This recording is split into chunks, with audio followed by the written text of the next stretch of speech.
Everyone, ఇవాళ మీ ముందుకు temple style పులిహోరని అయితే తీసుకుని వచ్చేసాను. ఇది ఎలా ప్రిపేర్ చేసుకోవాలో చూద్దాం రండి. ఫస్ట్ అయితే చింతపండుని హాట్ వాటర్ వేసుకొని నానబెట్టుకోండి.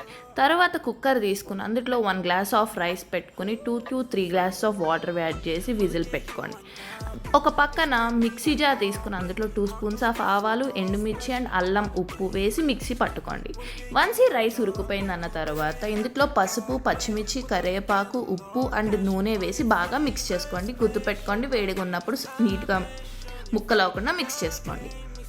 దాని తర్వాత ఒక బాండీలో ఆయిల్ పెట్టి ఆయిల్ కాగింది అన్నప్పుడు కొన్ని ఆవాలు అండ్ మెంతులు యాడ్ చేసుకోండి. మెంతులు దోరగా వేగేలాగా చూసుకోండి. వన్స్ మెంతులు దోరగా వేగిపోయిన తర్వాత కొంచెం కరివేపాకు యాడ్ చేయండి. ఆ కరివేపాకు తర్వాత మనం ఏదైతే నానబెట్టుకున్నామో ఆ చింతపండు రసాన్ని యాడ్ చేసుకోండి. వన్స్ ఆ చింతపండు రసం అనేది బాగా మరిగి ఇలా చిక్కగా వీడియోలో చూపిస్తున్నట్టు దగ్గరకు వచ్చేసిన తర్వాత మీరు మిక్సీలో పెట్టుకున్న పేస్ట్ని ఇందులో యాడ్ చేసేయండి. ఇది బాగా మిక్స్ చేసి ఒక 5 minutes లో ఫ్లేమ్లో రెండు బాగా కలిసేలాగా తిప్పుకోండి.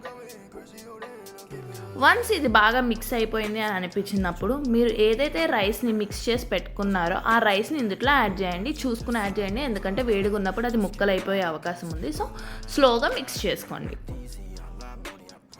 మొత్తం ఆ పేస్ట్ అంతా ఈ రైస్కి పట్టేలాగా బాగా మిక్స్ చేసుకోండి. స్లో ఫ్లేమ్లోనే మిక్స్ చేసుకోండి ఇదంతా. అది పక్కన పెట్టి ఒక చిన్న బౌల్ తీసుకుని అందులో ఆయిల్ పోసుకొని పోపు దినుసులు, ఆవాలు, జీలకర్ర, ఏసనగుళ్ళు, జీడిపప్పు, మినపప్పు, శనగపప్పు ఇవన్నీ యాడ్ చేసుకొని అవి బాగా మంచిగా ఏగే వరకు వేపుకోండి. వేపుకున్న తర్వాత ఎండుమిర్చి, కరివేపాకు అండ్ లాస్ట్లో ఇంగువ యాడ్ చేసుకొని ఈ పోపులు అనేది ఆ పులిహోరలో యాడ్ చేసేసేయండి. అంతే అండి, ఎంతో గుమగుమలాడే టెంపుల్ స్టైల్ పులిహోర రెడీ.